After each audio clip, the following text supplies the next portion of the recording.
Hello friends, कैसे हैं आप सब? बढ़िया। चलिए फ्रेंड्स, आज हम गुणोत्तर श्रेणी के अनंत पदों का योगफल समझने जा रहे हैं, यानी sum of infinite terms of geometric series. इसके पहले के वीडियो में हमने गुणोत्तर श्रेणी के बारे में पढ़ा, जिसमें हमने गुणोत्तर श्रेणी के प्रथम n पदों का योगफल के सूत्र देखे और उससे संबंधित कुछ सवाल देखे दोस्तों। तो यदि आपने पिछले वीडियोस नहीं देखे हैं तो जरूर जाइए, डिस्क्रिप्शन बॉक्स में आपको इसके पहले के सभी वीडियोस के लिंक मिल जाएंगे। लेक्चर क्रमांक वाइज सारे वीडियोस मिलेंगे। हर एक वीडियो बहुत हेल्पफुल है, बहुत सरल भाषा में हर एक टॉपिक को समझाया गया है। तो आप सभी पिछले वीडियोस जरूर देखिएगा दोस्तों। चैनल पर यदि आप नए हैं तो जरूर सब्सक्राइब कर लीजिए, ताकि आगे आने वाले वीडियोस की नोटिफिकेशंस आप सभी तक सबसे पहले पहुँचे। दोस्तों, यहाँ पर आपको सिर्फ एक ही फॉर्मूला आपको याद रखना है, सिर्फ मात्र एक फॉर्मूला है और उसी के बेसिस पे सवाल बनेंगे। बहुत सरल सा फॉर्मूला है। जब mod of R is less than 1, यानी आर का मापांक यानी आर का न्यूमेरिकल वैल्यू जो है, यानी आर क्या है, कॉमन रेशियो। तो जब आर का मापांक जो है 1 से छोटा होगा तो ऐसी स्थिति में एस इन्फिनिटी यानी कि sum of infinite terms of geometric series, तो उसको अपन इस तरीके से व्यक्त कर रहे हैं, एस अनंत यानी अनंत पदों तक का योगफल, गुणोत्तर श्रेणी के अनंत पदों तक का योगफल, तो वो होगा a/1 - r। बस इतना सा फॉर्मूला है। और यदि आपको दिख रहा है कि r का मान 1 या 1 से बड़ा है तो ऐसी स्थिति में फिर एस अनंत का यानी कि फिर उसके योग का अस्तित्व नहीं होगा, या यूँ कहिए कि फिर उसका योग जो है वो अनंत की ओर प्रवृत्त होने लगेगा। यदि r का मान 1 या 1 से बड़ा है तो श्रेणी का योग जो है वो अनंत की ओर प्रवृत्त होगा, यानी कि कोई परिमित मान आपको तब नहीं मिलेगा, कोई फाइनाइट वैल्यू, कोई फिक्स वैल्यू आपको नहीं मिलेगी। तो उसका मान या तो यूँ कहिए कि वो अनंत की ओर प्रवृत्त होगा, अनंत की ओर बढ़ेगा, या तो फिर वो अस्तित्व ही नहीं रखेगा, ऐसा भी अपन कह सकते हैं। तो चलिए, अब क्वेश्चन यहाँ पे कुछ लिख रखे हैं। तीनों क्वेश्चन बहुत इंपॉर्टेंट है और ये तीनों क्वेश्चन अनेक बार कॉम्पिटिटिव एग्जाम्स में पूछे जा चुके हैं दोस्तों, तो ये बहुत इंपॉर्टेंट है। जल्दी से इसको समझते हैं। पहले क्वेश्चन में लिखा है कि श्रेणी 32 × 32 की घात 1/16 × 32 की घात 1/36, और आप देख सकते हैं ये बीच बीच में गुणा है। अनंत पदों तक का गुणनफल आपको बताना है कि कितना होगा, और ये आपके ऑप्शंस हैं। तो सबसे पहले तो अपने को जो दिया गया जो एक्सप्रेशन उसको मैं लिखता हूँ 32 × 32 की घात 1/16 × 32 की घात 1/36। ठीक है, ये अपने को दिया गया है। अब आप देख सकते हैं कि सारे टर्म्स गुणे में हैं और आधार सबका 32 है।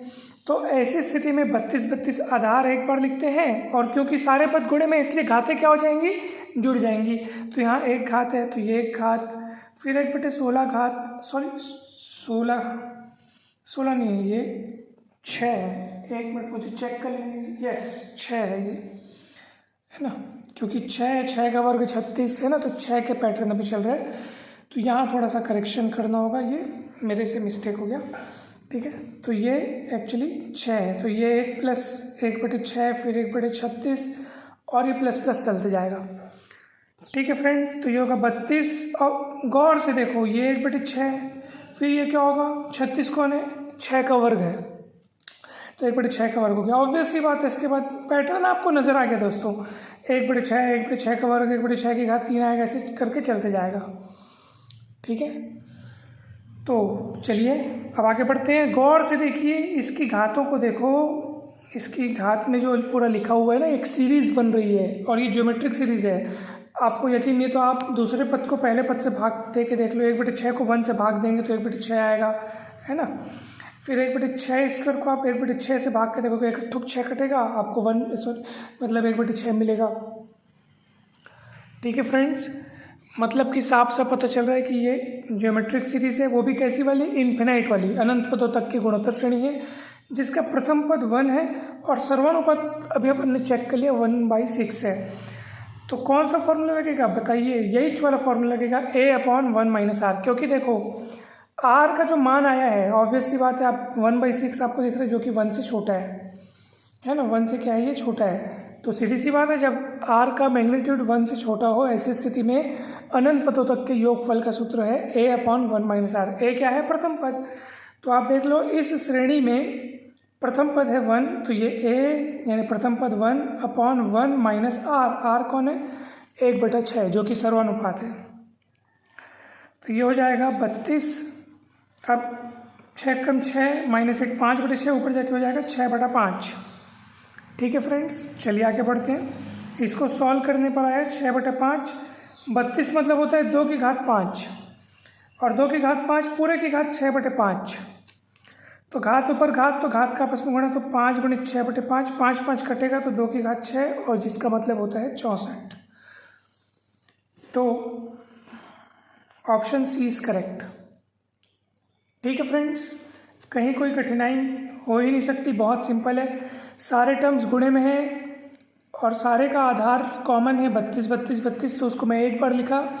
और हम लोग बचपन से पढ़ते हैं कि यदि टर्म्स गुणे में हो तो आधार यदि समान हो तो घातें जुड़ती हैं। तो 1 घात 1/6 घात 1/36 घात, फिर वो आगे आने वाले। तो अपन पैटर्न पकड़ लिए हैं। 1/6, 36 मतलब 6 स्क्वायर, तो 1/6 स्क्वायर प्लस 1/6 क्यूब, इस तरीके से होते जाएगा। इसमें अपन ने फॉर्मूला लगाया, कौन सा फॉर्मूला, एस अनंत बराबर a/1 - r। तो ये वाला फॉर्मूला लग गया। ए क्या है, प्रथम पद जो कि 1 दिख रहा है, आर क्या है, कॉमन रेशियो जो कि 1/6 है, जो कि आपने डिवाइड करके देखा, दूसरे पद को पहले पद से, तीसरे पद को दूसरे पद से, उतना ही आ रहा है कॉमन रेशियो, है ना। मतलब कॉमन रेशियो ऑब्वियस सी बात है, तभी तो उसका नाम कॉमन रेशियो है। कॉमन रेशियो, सर्वानुपात। ठीक है, सॉल्व किया अपन ने इस फॉर्मूले को, यहाँ पे इस पूरी श्रेणी में फिट किया, सॉल्व किया, 6/5 आया। 32 मतलब 2 की घात 5, घात ऊपर घात, तो घात का आपस में गुणा, 5 5 कटा, 2 की घात 6 आया, तो 64। तो option C is correct. Question number 2 देखिए, यदि 3 + 3 अल्फा + 3 अल्फा स्क्वायर और ऐसे ही अनंत पदों तक की जा रही है श्रेणी और बराबर में है 45/8, जहाँ अल्फा बड़ा है 0 से, तो अल्फा बराबर क्या होगा पूछा गया है। तो चलिए जल्दी से इसको बनाते हैं, बहुत सरल सा प्रश्न है दोस्तों। देखिए श्रेणी अपने को क्या दी हुई है, 3 + 3 अल्फा + 3 अल्फा स्क्वायर और प्लस प्लस प्लस प्लस अनंत पदों तक की जा रहा है और बराबर है 45/8, है ना। 45/8 दिया ना अपने को, यस। और जहाँ अल्फा क्या है 0 से बड़ा है, तो अपने को अल्फा का मान बताना है। गौर से देखो, क्या ये ज्योमेट्रिक प्रोग्रेशन है, क्या ये ज्योमेट्रिक सीरीज है, गौर से देखिए क्या ये ज्योमेट्रिक सीरीज है। तो कैसे पता चलेगा ज्योमेट्रिक सीरीज है कि नहीं है, दूसरे पद को पहले पद से भाग दे के देख लो तो अल्फा मिलेगा, तीसरे को दूसरे से भाग दे के देख लो तो 3 3 कटेगा, इकट्ठों का अल्फा कटेगा तो फिर अल्फा मिलेगा। मतलब साफ साफ पता चल रहा है कि दूसरे को पहले से भाग देने पर उतना ही मिल रहा है, तीसरे को दूसरे से भाग देने पर उतना ही मिल रहा है और अल्फा बड़ा है 0 से। और ये अनंत गुणोत्तर श्रेणी का योगफल अपने को 45/8 मिल रहा है, मतलब कॉमन, मतलब एक परिमित राशि मिल रही है, कोई फाइनाइट क्वांटिटी मिल रही है, मतलब अस्तित्व रख रहा है, अस्तित्व में है, क्योंकि 45/8 है ना भाई। मतलब इस अनंत गुणोत्तर श्रेणी के योगफल का अस्तित्व है और वो कोई परिमित राशि है, इसका मतलब ये है कि जरूर कॉमन रेशियो यहाँ पर उसका जो मैग्नीट्यूड 0 से बड़ा है पड़ रहा है ना भाई, और 1 से तो छोटा होगा ही होगा, क्योंकि योग क्या है, परिमित राशि मिल रहा है, तो ऑब्वियसली बात है अल्फा की वैल्यू 1 से छोटी होगी। और ए क्या है यहाँ पे, प्रथम पद जो कि 3 दिख रहा है आपको, तो ए प्रथम पद है 3, आर कॉमन रेशियो जो कि अल्फा है। तो फटाफट आप इसके अनंत पदों तक के योगफल का सूत्र लगाइए, क्या होता है, a/1 - r जो कि है 45/8, क्योंकि ये पूरे का योगफल ही तो 45/8 है ना दोस्तों। ठीक है, ए कौन है 3, 1 - r कौन है अल्फा, 45/8। ठीक, लगा दीजिए बस, कितना होगा, 3 × 8 = 24, 3 × 8 = 24, 45 से कम 45 माइनस 45 अल्फा, 45 अल्फा को इधर कर लो, 45 माइनस 24 करोगे तो आपके पास 21 मिलेगा। तो अल्फा का मान 21/45, 3 से काटोगे 3 × 7 = 21, 3 × 15 = 45, तो अल्फा का मान आ गया आपका 7/15। ऑप्शन में देखिए 7/15 का है, ऑप्शन बी इज करेक्ट। ठीक है फ्रेंड्स, कठिन नहीं है, बहुत सरल चीज़ है, बहुत इजी है। चलिए अब तीसरा क्वेश्चन देख लीजिए, यदि a = 1 + r की घात z + r की घात 2z + r की घात 3z इतना इतना अनंत पदों तक हो तो r का मान क्या होगा। चलिए फटाफट बनाते हैं। ऑप्शन देखिए, बहुत गजब के ऑप्शन दिख रहे हैं, सब मिलते जुलते दिख रहे हैं। चलिए जल्दी से इसको अपन सॉल्व करते हैं। ए बराबर दिया है 1 प्लस आर की घात जेड, आर की घात 2z, आर की घात 3z, और इसी तरीके से अनंत पदों तक चलते जा रहे हैं। गौर से देखिए कि यहाँ पर क्या ये देखो अनंत श्रेणी तो दिख रही है, और ये गुणोत्तर श्रेणी है कि नहीं उसको भी चेक कर लेना जरूरी है। दूसरे को पहले से भाग दे के देखो तब भी आर की घात जेड मिलेगा। तीसरे को दूसरे से भाग दे के देखो तब भी आपको आर की घात, देखो आर की घात 2z में से सिंगल जेड जाएगा, आर की घात सिंगल जेड, तो आर की घात जेड तो बचेगा ही बचेगा, है कि नहीं बताओ, है ना। तो इसका मतलब ये है कि कॉमन रेशियो एकदम मिल चुका है अपने को, आर की घात जेड, और प्रथम पद 1 है, देखो प्रथम पद 1 है, और कॉमन रेशियो जो कि जिसको हम आर बोलते हैं वो यहाँ पे आर की घात जेड है, ठीक है फ्रेंड्स। और अनंत पदों तक की गुणोत्तर श्रेणी है, ठीक। और उसका योगफल अपने को ए दिया है, मतलब कोई फाइनाइट क्वांटिटी फिक्स करके ए दिया है, मतलब आप समझ सकते हैं कि यहाँ पे योगफल परिमित है, तो एस अनंत का फॉर्मूला a/1 - r लगेगा। और देखो ये योगफल ही तो ए दिया है, आप देखो ना, ये देखो ये अनंत गुणोत्तर श्रेणी है, और उसी का योगफल कौन है, ए है, ये अनंत गुणोत्तर श्रेणी है, उसी का योगफल ए है, तो ये एस अनंत के जगह पे ही मेरे को ए रखना है, क्योंकि योगफल ही तो ए है ना, तो मेरे को इसको ए, ये पूरी देखो श्रेणी है और बराबर में ए है, तो ये योगफल की जगह पे मेरे को ए रखना है, ठीक है। अपॉन ए मतलब ये कैपिटल है, और ये जो स्मॉल ए है वो इस श्रेणी का प्रथम पद है जो कि 1 है। स्मॉल ए क्या है, श्रेणी का प्रथम पद जो कि 1 है, और अपॉन कॉमन रेशियो जो कि मैंने डिवाइड कर करके अभी देखा तो वो आर की घात जेड मिला ऐसे। अब बस आपको एनी हाउ आर का मान निकालना है, यानी कॉमन रेशियो आपको निकालना है दोस्तों, ठीक है। तो चलते हैं आगे। तो ये मतलब इसको अपन ने यहाँ पे कॉमन रेशियो को मैं कुछ दूसरा नाम दे देता हूँ दोस्तों, नहीं तो कन्फ्यूज़न हो जाएगा, क्योंकि वो आर और ये आर, क्योंकि देखो ये आर की घात जेड दिया है तो आर, और वो मैं आर बोलूँगा तो कन्फ्यूज़न हो जाएगा कि सर अब अभी जैसे मैं बोल दिया कि भाई आर निकालना है मतलब कॉमन रेशियो निकालना है, वास्तव में कॉमन रेशियो नहीं निकालना है, वास्तव में अपने को प्रश्न में दिया हुआ जो आर है उसका मान निकालना है ना। तो वहाँ पे आप लोग को थोड़ा सा ध्यान रखिएगा कि अपने को प्रश्न में जो आर दिया ना उसका मान निकालना है। कॉमन रेशियो तो अपने पास कैपिटल आर बोल देते हैं, ज़्यादा अच्छा रहेगा दोस्तों, कन्फ्यूजन नहीं होगा, क्योंकि नहीं तो क्योंकि स्मॉल आर का इस्तेमाल जो है प्रश्न में ही हुआ है ना, और स्मॉल आर हम लोग कॉमन रेशियो को बोलेंगे तो ये आर वो आर सब मिक्स हो जाएगा, कन्फ्यूजन हो जाएगा, ठीक है। मतलब हमारा वाला कॉमन रेशियो वाला आर और प्रश्न में भी स्मॉल आर दिया है। अब आप स्मॉल आर का मान निकालेंगे, हम लोग सोचने लगेंगे स्मॉल आर तो कॉमन रेशियो को बोले तो कॉमन रेशियो का मान निकला, ऐसा थोड़ी है, वो प्रश्न में जो आर बोल रहे हैं उसका मान निकालने को बोल रहा है ना। तो इसलिए जब कोई सिंबल प्रश्न में पहले से दिया हो ना तो अपने को कुछ दूसरा यूज कर लेना चाहिए, तो कन्फ्यूजन नहीं रहता है, तो इसलिए मैंने कैपिटल आर कह दिया। तो कैपिटल आर हमारा यहाँ क्या है, कॉमन रेशियो है, और प्रश्न में जिस आर को निकालने की बात कर रहे हैं वो कैपिटल आर नहीं बल्कि प्रश्न में बोल रहे हैं स्मॉल आर का मान कितना होगा वो बोल रहे हैं, ठीक। तो इसको अपने को थोड़ा ध्यान रखना है दोस्तों।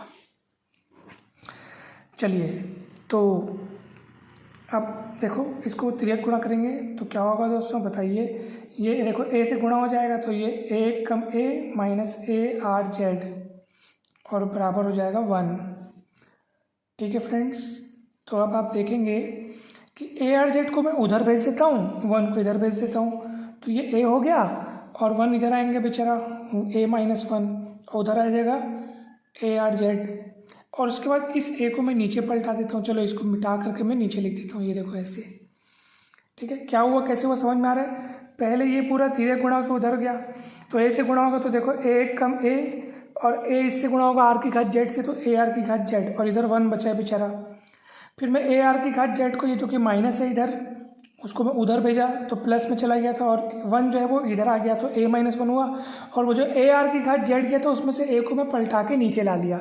अब सोचो r का मान निकालना तो क्या होगा, तो r बराबर, तो r अकेला कैसे होगा, जब ये जेड घात इस तरफ पक्षांतर होके इधर जो लिखा है ना उसकी घात में आके 1/z हो जाएगा, भाई इधर घात z लिखा है ना, और आपको केवल r चाहिए तो r को इधर अकेला रखो और ये जो z घात है उसको इधर पक्षांतर करो तो इधर जो लिखा है उसमें 1/z घात लग जाएगा, या यूँ कहिए कि दोनों पक्षों में 1/z घात ले रहे हैं। तो इधर 1/z घात लग गया और उधर 1/z घात और z घात कट पिट के r बन गया।